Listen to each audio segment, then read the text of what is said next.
పెమ్మసాని చంద్రశేఖర్ గారు Guntur parliament MP అభ్యర్థిగా TDP నుంచి పోటీ చేస్తున్నారు. అయితే ఆయన ఒక స్పీచ్ మీద లైక్ నేనే ఉన్నాను. ఆయన చెప్పిన విధానాన్ని ఈ జనరేషన్ లో మేము చదువుకున్నాము కాబట్టి ఏకీభవించాలనే ఆలోచన మాకు వస్తుంది. ఎలా చెప్పారంటే ఎప్పుడో ఏదో హత్య ఒక కమ్యూనిటీకి సంబంధించి ఏదో జరిగిందని చెప్పి ఇప్పుడు ఇలాంటి హత్యగా అలాగా అర్థం వచ్చేలాగా ఇలా జరిగిందని చెప్పి ఇప్పుడు ఈ కమ్యూనిటీకి ఇలా ఉండాలి ఇలాగే చేయాలన్నా కరెక్ట్ కాదు. ఇక్కడ ప్రజలకు చేయాల్సిన రాష్ట్ర భవిష్యత్తు గురించి వీళ్ళందరూ కలిస్తే ప్రజలకు న్యాయం జరిగింది అనే దిశగా తీసుకుంటున్న నిర్ణయమే తప్ప దాన్ని ఎందుకు కమ్యూనిటీ పరంగా ఎందుకు కలిపి కొత్త విషపు రాజకీయాలు చేస్తున్నారనే విధంగా కూడా స్పీచ్ ఇవ్వడం జరిగింది. మరి ఇది చంద్రశేఖర్ గారు చెప్పింది వాస్తవమే కదా.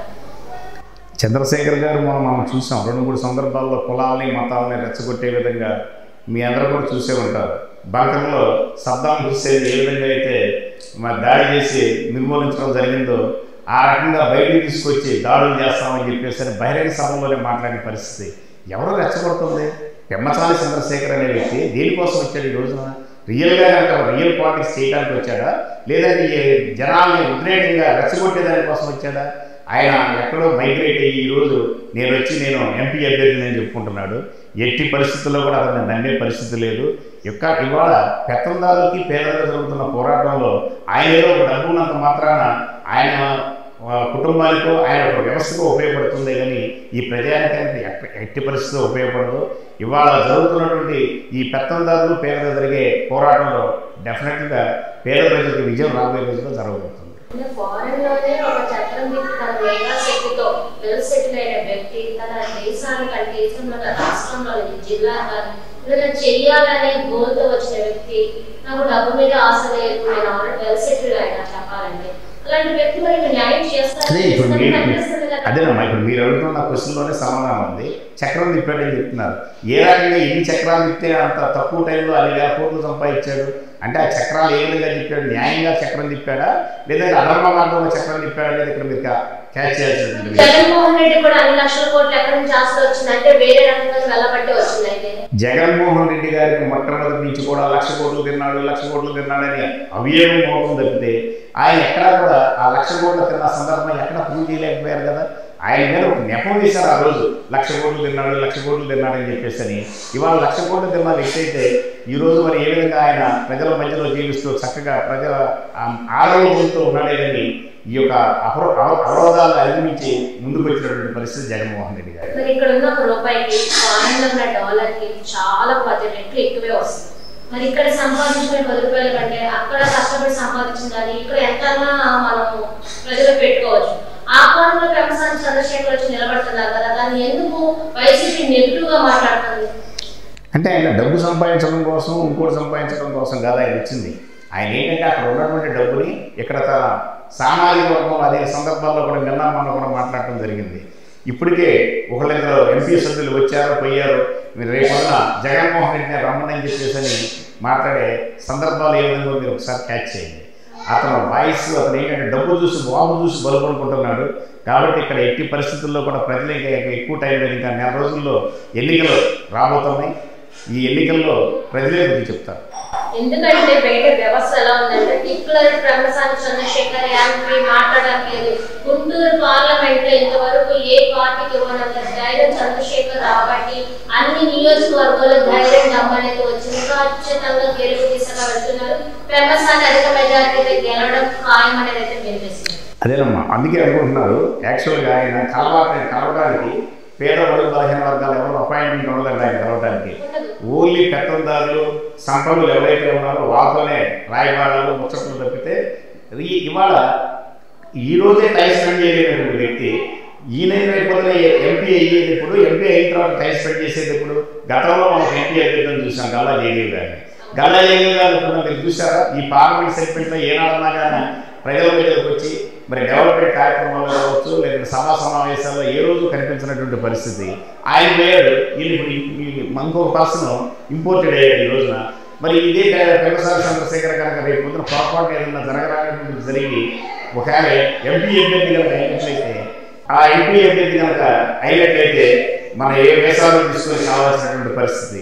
కాబట్టి ఇక్కడ ప్రజలందరూ కూడా గమనిస్తున్నారు. ఇక్కడ లోకల్గా ఉన్నటువంటి వ్యక్తి ఎవరు అనేది కూడా చూస్తున్నారు. ఇవాళ సామాజిక వర్గాలు కూడా జనాలు కూడా ఆలోచన చేస్తున్నారు. కాబట్టి ఇవాళ ప్రస్తుతం జరుగుతున్నటువంటి పార్టీల కంటే కూడా కులాల మధ్య జరుగుతున్నటువంటి పోరాటంగా కూడా ఇక్కడ మనం భావించాల్సినటువంటి పరిస్థితి ఉంది. ఎందుకంటే ఒక కాపు సమాజం ప్రతినిధిగా మేమందరం అయితే డెఫినెట్గా కాపు అభ్యర్థులు ఎవరు ఎక్కడైతే ఉన్నారో ఎమ్మెల్యే కావచ్చు, ఎంపీ కావచ్చు, మేము మా అభ్యర్థుల్ని ఏ పార్టీలో ఉన్నా ఎక్కడున్నా మా అభ్యర్థులను గెలిపించమని మేము కోరుకుంటున్నాం. దాంట్లో ప్రధానంగా ఈరోజు గుంటూరు పార్లమెంట్ సెగ్మెంట్లో మరి ఈనాడు కాపులకి ప్రథమ ప్రాధాన్యత వైసీపీ పార్టీ ఇచ్చింది.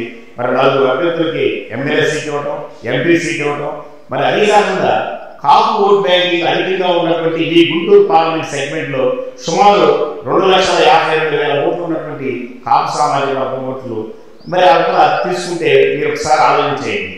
తెలుగుదేశం పార్టీ ఎక్కడ ఒక్క సీటు కూడా ఎమ్మెల్యే అభ్యర్థి కానీ ఎంపీ కానీ ఏ ఒక్క సీట్ని ఇవ్వలేదు. ఎందుకు వేస్తారంటే కాపు పొద్దున ఓట్లు? మొన్న కూడా మనం చూసాం, పెమ్మసాని చంద్రశేఖర్ ఒక కాపు ఆత్మీయ సమావేశం పెడితే హాల్ అంతా మొత్తం ఖాళీ, మొత్తం కలిపి 50-60 మంది సభ్యులు కూడా లేనటువంటి పరిస్థితి. అంటే అవేర్నెస్ వచ్చింది. ఆయన అంగాల కుదురు కొంత ఏరియాలో తిరిగేటప్పుడు ఇక్కడ ఉన్నటువంటి కాపు నాయకులంతా కూడా వెళ్ళి కలిసి ఆయన గౌరవం చేసి నిరసన తెలియపరిచారు. మాకు గుంటూరు 2 కానీ గుంటూరు 1 కానీ గుంటూరు సెగ్మెంట్లో కాపులకు ప్రాధాన్యత ఇవ్వాలని చెప్పేసి ఎన్నో సందర్భాల్లో చెప్పినప్పటికీ కూడా ఈ రోజు వరకు కూడా వాళ్ళ మొర ఆలోచించినటువంటి పరిస్థితి లేదు. ఎందుకు మరి మొన్నదాకా డేగా ప్రభాకర్ గారు కౌలు అధ్యక్షులుగా ఉన్నారు, ఎంతోమంది కాపు నాయకులు ఉన్నారు. వాళ్ళ కాపు నాయకులు మీకు పనికిరారా? అంటే కాపుని కేవలం ఓట్ బ్యాంకింగ్గా వాడుకుంటున్నాం, గతంలో వాడుకున్నాం, రేపు కూడా వాడుకొని వదిలేయాలనే ఆలోచనతో ఉన్నారు. కానీ ఈరోజు కాపు జాతి నిద్రపోవట్లేదు, మేలు ఉంది. రాబోయే రోజుల్లో రాష్ట్ర వ్యాప్తంగా కాపు సోదరులు ఎక్కడైతే ఉన్నారో కాపులు అందరూ కూడా ఆ అభ్యర్థులు గెలిపించుకునే దానికోసం, వాటిని పట్టం కట్టే దానికోసం రాష్ట్ర ప్రజలందరూ కూడా ఎదురు చూస్తున్నారు. రేపు జరిగే ఎన్నికల్లో మరి ఓటు ద్వారా ఒక వారి యొక్క నినాదాన్ని తెలియపరుస్తారని తెలియపరుస్తున్నారు. పవన్ కళ్యాణ్ గారు ఏది మాట్లాడినా ఒక హీరోయిజం కూడా సెన్సేషన్ గానీ కనిపిస్తుంది. మరి ఆయన ఒక మాట అంటున్నారు, నాకు ఏదో ఒక పదవి కోసం రావట్లేదు చంద్రబాబు నాయుడు గారు, నేను కలుస్తున్నది ఎందుకంటే మీ గురించి, మీ భవిష్యత్తు గురించి, మాకేమి ఈ అధికారాలు ఏమి అక్కర్లేదు, మీ గురించి మీరు ఆలోచించుకోండి, మీరు బాగుండాలని మేము చేస్తున్నాం, ఏ నిర్ణయం తీసుకున్నాం, కలవడానికి కారణమని ఓపెన్ గా ఇచ్చేస్తున్నారు స్పీచ్. అదేనమ్మా, ఇప్పుడు మేము కూడా పవన్ కళ్యాణ్ గారు జనసేన పార్టీ పెట్టారు, చాలా సంతోషం. ఆయన ఆ జనసేన పార్టీ తరఫునే ప్రయాణం చేసి 175 నియోజకవర్గాల్లో ఆయన జెండా ఎగరేసి ఆయన తరఫున అభ్యర్థులు నిలబెడితే మేము కూడా సంతోషపడేవాళ్ళం. ఆయన కేవలం అంత పెద్ద పార్టీని స్థాపించుకొని 2 సంవత్సరాలు కష్టపడి ఇంకో పార్టీకి ఊడిగం చేసుకోవడం కోసం వాళ్ళ దగ్గర గంటలో మనం పొందే ప్రయోజనం ఏంటి? నీకేమైనా రేపు సీఎం ఇస్తానని చెప్పేసి ఏమైనా కమిట్మెంట్ ఉందా? ఆయన సీఎం ఇస్తే మేమందరం కూడా కాపు జాతి మొత్తం కూడా సంతోషపడతాం. 100% పవన్ కళ్యాణ్ గారిని సీఎం చేస్తామని చెప్పమని చెప్పండి, మేమందరం కూడా ఆయన వెనకాల నిలబడతాం. మరి ఆయన ఎక్కడా కూడా సీఎం అనేది నినాదం లేదు. ఇచ్చేటువంటి సీట్ల విషయంలో కూడా కేవలం మరి ఆడవాళ్ళ సీట్లు ఇచ్చి కేవలం 20 స్థానాలు ఇచ్చి దాంట్లో కూడా పార్టీ కోసం కష్టపడేటువంటి జనసేన పార్టీలో మొట్టమొదటి నుంచి కష్టపడేటువంటి వ్యక్తులకి న్యాయం చేయకుండా టీడీపీ అభ్యర్థులను తీసుకొచ్చి కండలా కప్పి జనసేన టికెట్లు ఇవ్వడం ఎంతవరకు న్యాయం ఒకసారి మీరు ఆలోచించండి. 100% నేను చూడసాము. మరి మొట్టమొదటి కోతుల మహేష్ కావచ్చు, అమనగర్ నియోజకవర్గం కావచ్చు, గోదావరి జిల్లాలో పెద్ద ఎత్తున పార్టీ కోసం మొట్టమొదటి పార్టీ కోసం కష్టపడిన వ్యక్తులు ఈరోజు వాళ్ళందరూ కూడా జెండా మోసి ఎన్నో ఇబ్బందులు పడి పవన్ కళ్యాణ్ గారి నినాదాన్ని తీసుకొని రాష్ట్ర వ్యాప్తంగా కష్టపడిన పరిస్థితుల్లో ఈరోజు మళ్ళా కేవలం చంద్రబాబు నాయుడు తొత్తుగానే అక్కడ వ్యవహరించే పరిస్థితులు తప్పితే మరి అక్కడ జనసేన జెండా అంటూ ప్రత్యేకంగా ఏం లేదు. ఇవాళ ఉన్నటువంటి జెండా ఏంటంటే ఉమ్మడి ఎజెండా, ఆయనంతా కూడా చంద్రబాబు నాయుడు ఎజెండా తప్పితే వాళ్ళ పట్ల ఎజెండా లేదని చెప్పేసి తెలియపరుస్తుంది. మీరు చెప్పిన విధంగా చూసుకుంటేనేమో పవన్ కళ్యాణ్ గారు పిఠాపురంలో గెలవరన్నట్టుగా ఉంది. పవన్ కళ్యాణ్ అధిక మెజారిటీగా పిఠాపురంలో గెలుస్తారనేదేమో చెబుతున్నారు.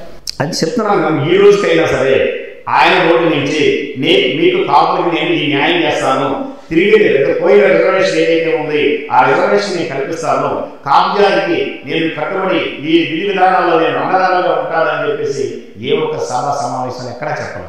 ఎందుకు చెప్పరు? మరి ఆయన కాపు కులాన్ని చెప్పేసి నా కులం అని చెప్పి కొన్ని సందర్భాల్లో చెప్పుకున్నప్పుడు మరి ఈ కాపు జాతి కూడా నేనేం చేస్తాననేది చెప్పాల్సిన బాధ్యత పవన్ కళ్యాణ్ గారు. అంటే మీరు పవన్ కళ్యాణ్ గారు కాపులు చేస్తారని హామీ ఇస్తే సపోర్ట్ ఉంటారా? మేము పవన్ కళ్యాణ్ గారు కాపుకి చేస్తామనే పాయింట్ ప్లస్ పవన్ కళ్యాణ్ గారు సీఎం అభ్యర్థిగా ప్రకటిస్తే 100% కట్టుబడి ఉంటామని చెప్తున్నాను. ఏం చేస్తామని చెప్పాలి. సీఎం అభ్యర్థిగా ఎందుకంటే ఇప్పుడు మోసపోయి ఉన్నాం కాబట్టి ఇంకా మోసపోవడానికి నేను కాపుజాతి సిద్ధంగా లేదు. కాపుజాతి కూడా చాలా జాగ్రత్తగా ఉంది. కాబట్టి మేమంతా నిశ్చితంగా పరిశీలిస్తే రాబోయే రోజుల్లో మా కాపు కులానికి మా కాపు జాతికి ఎవరైతే అన్నదానంగా ఉంటున్నారో వారికే మా మద్దతు. అంటే జగన్మోహన్ రెడ్డితో మోసపోవడానికి సిద్ధమా కాపులు? జగన్మోహన్ రెడ్డితో మేము విభేదిస్తాం, దాంట్లో సంబంధమే లేదు. కానీ జగన్మోహన్ రెడ్డి ఈ రోజు రాష్ట్రంలో అత్యంత సీట్లు ఇచ్చే కాపులను గౌరవించిన పరిస్థితి. ఈ రోజు రాష్ట్రంలో 31 సీట్లు ఇచ్చాడు. మరి అదేవిధంగా 4 పార్లమెంట్ అభ్యర్థులు ఇచ్చినటువంటి ఘనత మరి జగన్మోహన్ రెడ్డి గారికి. మరి మీరు ఉమ్మడి అభ్యర్థులుగా తెలుగుదేశం పార్టీ, మరి అదేవిధంగా జనసేన పార్టీ, భారతీయ జనతా పార్టీ 3 పార్టీలు కూడా కలిసి కేవలం 21 స్థానాలే ఇచ్చారు. 2 పార్లమెంట్ స్థానాలే ఇచ్చారు. కాబట్టి ఇక్కడ అందరూ కూడా నిశ్చితంగా గమనిస్తున్నారు. మరి వాళ్ళ ప్రజారాజ్యం పార్టీ పెట్టిన తర్వాత, జనసేన పార్టీ పెట్టిన తర్వాత కాపులకి ఏదో న్యాయం జరుగుతుంది, మేలు జరుగుతున్నటువంటి పరిస్థితుల్లో ఇంకా ఎక్కువ నష్టమయ్యే పరిస్థితి అయితే మరి ఉంది. కాబట్టి వాళ్ళనైతే నమ్మే పరిస్థితి లేదు. న్యాయం చేయడానికి జగన్మోహన్ రెడ్డి గారు ముందుకు వచ్చి ఈరోజు ఈ ఎమ్మెల్యే అభ్యర్థి, ఎంపీ అభ్యర్థితో పాటు ఇక్కడ ఉన్నటువంటి మేయర్ అభ్యర్థి కూడా కాపు సామాజిక వర్గానికి సంబంధించిన నాయకులు, మరి ఇక్కడ ఎమ్మెల్సీగా ఉమారెడ్డి వెంకటేశ్వర గారు ఈ జిల్లాలో పెద్ద ఎత్తున కాపులకి న్యాయం చేసినటువంటి పరిస్థితి. ఈ జిల్లాలోనే కాదు రాష్ట్రంలో కూడా ఆయన ఇచ్చినటువంటి మరి అభివృద్ధి కార్యక్రమాలు కావచ్చు, సంక్షేమ కార్యక్రమాలు ఏదైతే ఉన్నాయో పెద్ద ఎత్తున కాపులకు ఉపయోగపడి నేను ఈ సందర్భంగా చెప్పక తప్పదు. ఎందుకంటే జగన్మోహన్ రెడ్డి గారి సంక్షేమ కార్యక్రమాల్లో రాష్ట్రంలో 25% కాపులు ఉన్నటువంటి జనాభా అంటే 25% పావలా భాగం ఎక్కువ మంది కాపులకి సంక్షేమ కార్యక్రమాలు ఉపయోగపడి జగన్మోహన్ రెడ్డి గారి సంక్షేమ కార్యక్రమాలు. కాబట్టి జగన్మోహన్ రెడ్డి గారు కాపులకి ఎప్పుడు కూడా కట్టబెట్టేశారనే కాపుల్ని చిన్నచూపు చేసిన పరిస్థితి ఎప్పుడు కూడా లేదు. జగన్మోహన్ రెడ్డి గారు చూసుకుంటే కాపులకి సంవత్సరానికి ఇంత ఇస్తాననే మాట నిలుపుకోలేదు. ఇంకోటి ఏంటంటే రిజర్వేషన్, ఎక్కడ రిజర్వేషన్ విషయంలో నేను ఎవరు అనేది చెప్పేశాను. కానీ చంద్రబాబు నాయుడు కాపులకి రిజర్వేషన్ ఇస్తాను, ఇలా చేస్తాను, ఇంత పర్సెంటేజ్ ఇచ్చానని కూడా ఆయన అనౌన్స్ చేస్తున్నారు. గతంలో కూడా చేసింది కూడా ఎంతమంది చంద్రబాబు నాయుడు కదా కాపులకి. జగన్మోహన్ రెడ్డి సంక్షేమ పథకాలు ప్రతి గవర్నమెంట్ అనేది వస్తాయి. ఎవరి వారు సంక్షేమ పథకాలు మేము ఇచ్చాం చెప్పుకుంటారు. అది ఎంతవరకు అనేది చూపిస్తారు. మరి ఆ లెక్కలు చూసుకుంటే 3.5 లక్షల కోట్లు ఉమ్మడి రాష్ట్రం ఉన్నప్పుడు చంద్రబాబు నాయుడు ఉన్నప్పుడు, ఈరోజు జగన్మోహన్ రెడ్డి ఉన్నప్పుడు 13.5 లక్షల కోట్లు అనేది పెరిగింది. మరి ఇది రాష్ట్ర అభివృద్ధి అనుకూలపడి అభివృద్ధి ఏమైనా జరిగిందా జగన్మోహన్ రెడ్డి ఉన్నప్పుడు? అది లేదు. మరి దీన్ని ఏ కోణంలో తీసుకోవాలి? చాలా మంచి క్వశ్చన్ వేశారు. మరి వాళ్ళ ఎంటైర్ ఎపిసోడ్లో దీనికి నేను క్లియర్ కట్గా మీకు సమాధానం ఇస్తాను.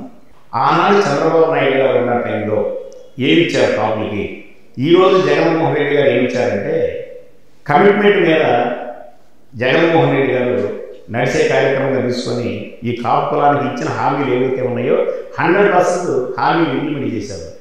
కేవలం చంద్రబాబు నాయుడు గారు రోజు విదేశీ విద్యా పథకం అని చెప్పేసి పెట్టి రాష్ట్రంలో కొన్ని వేల మంది అమెరికా వెళ్ళి చదువుకుంటున్నటువంటి పరిస్థితుల్లో కేవలం కొద్ది మందికి మాత్రమే చేసి 10 లక్షలు 9 లక్షల రూపాయలు కొంతమందికి ఇచ్చారు. తప్పితే ఈరోజు జగన్మోహన్ రెడ్డి గారు అదే పథకాన్ని తీసుకొని 100% బాధ్యత ఆయన తీసుకున్నటువంటి పరిస్థితి. మెరిట్ యూనివర్సిటీల్లో టాప్ వరల్డ్ వైడ్ 200 యూనివర్సిటీలు ఉంటే ఆ 200 యూనివర్సిటీలు మెరిట్ బేసిస్ మీద 100% వాళ్ళకి అయ్యే ఖర్చు ఏదైతే ఉందో అదంతా కూడా రీఇంబర్స్ చేస్తున్నారు. మరి అదేవిధంగా 100 బిలో వచ్చినటువంటి వాళ్ళకి 100%, 100 నుంచి 200% వచ్చినటువంటి వాళ్ళకి 50 lakhs వరకు కూడా ఫీజు రీఇంబర్స్మెంట్ చేసి పెద్ద ఎత్తున ఆదుకుంటున్నటువంటి పరిస్థితి. మరి గతంలో చంద్రబాబు నాయుడు గారు రిజర్వేషన్ విషయంలో ఎప్పుడు కూడా మేలు చేయలేదు. ఆయన ఎప్పుడు చేయలేదు. ఆ రోజు చంద్రబాబు నాయుడు గారు పాదయాత్ర చేస్తున్న టైంలో కాకినాడ దగ్గర రాయవరం అనే ఊరి దగ్గర మేమందరం కూడా కాపు ప్రతినిధులు అందరం కూడా వెళ్ళి కలిసినప్పుడు దానికి ఒక కమిటీ వేపిస్తాను, ఆ కమిటీ వచ్చిన తర్వాత మీకు రిజర్వేషన్ కల్పిస్తానని చెప్పేసి ఏ రోజు కూడా ఏ ఒక్క కమిటీ కూడా వేసినటువంటి పరిస్థితి లేదు. పుట్టస్వామి కమిషన్ అయిపోయింది, దాదాపు సుబ్రహ్మణ్యం కమిటీ అయిపోయింది, రకరకాల పేరుతో కమిటీలు అయిపోయాయి. కానీ ఏనాడు కూడా ఆ కమిటీలు వేసి ఆ కమిటీలు ఫుల్ఫిల్ చేసి మరి ఆ రిజర్వేషన్ ప్రక్రియ చేయాలంటే కులగణన చేయాలన్నారు. ఆ కులగణన చేయాలంటే కొంత ఆర్థిక వెసులుబాటు అవసరమైతే ఆ రోజుల్లోనే 45 లక్షల రూపాయలకి కొంత గ్రాంట్ రిలీజ్ చేసిన తర్వాత కూడా ఎక్కడా కూడా మరి ఆ కులగణన చేయకుండా ఏమి చేయకుండా ఆ ఫైల్ అట్లాగే తొక్కిపెట్టారు. అయితే జగన్మోహన్ రెడ్డి గారు ఏం చెప్పారు, ఉన్న రిజర్వేషన్ ఇవ్వాలంటే ఇది స్టేట్ పరిధిలో లేదు, ఇది సెంట్రల్ పరిధిలో ఉంది. 9th షెడ్యూల్లో చేసి సెంట్రల్ గవర్నమెంట్ అమెండ్మెంట్ చేసి అక్కడ జీవో జారీ చేసి పంపిస్తే తప్పితే ఇక్కడ పరిధిలో ఉన్నది ఓపిక చెప్పారు జగన్మోహన్ రెడ్డి. అంతేగాని నేను రిజర్వేషన్ ఇవ్వని చెప్పాలైనా చేయడానికి అవరోధం ఎలా ఉంది, ఇది నా పరిధిలో లేదు, కేంద్రం మీద ఒత్తిడి తీసుకొచ్చే దానికోసం నేను ప్రయత్నం చేస్తాను, డెఫినెట్ గా రావాల్సినటువంటి ఏవైతే ఉన్నాయో వాటిని సాధించుకునే దానికోసం నేను ప్రయత్నం చేస్తానని హామీ ఇచ్చి గతంలో స్టేట్ బడ్జెట్ లో కాపుల కోసం 5,000 కోట్ల రూపాయలు ఉన్నటువంటి బడ్జెట్ ని 10,000 కోట్ల రూపాయల కాపు సంక్షేమాల కోసం చేసినటువంటి మహోన్నత వ్యక్తి జగన్మోహన్ రెడ్డి గారు. అర్థమైనా?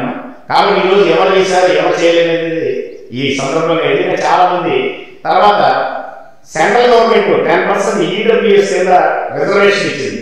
ఎకనామికల్లీ బ్యాక్వర్డ్ ఎవరైతే బిలో పావర్టీ లెవెల్లో ఉన్నారో అది ప్రైమ్ మినిస్టర్ గారు ఇచ్చింది.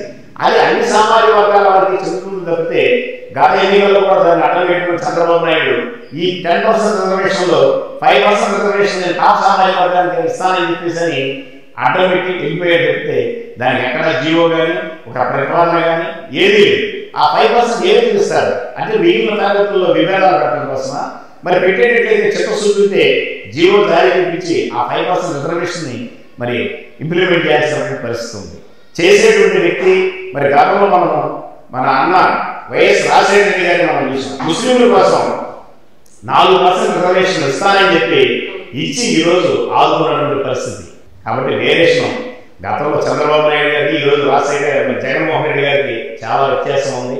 ఇచ్చిన మాట ఇచ్చిన హామీలు ఏవైతే ఉన్నాయో అవన్నీ అమలుపరిచేటువంటి నైజం ఒక జగన్మోహన్ రెడ్డి గారికి తప్పితే చంద్రబాబు నాయుడు గారికి లేదనేది ఈ సందర్భంగా తెలియపరుస్తున్నాను.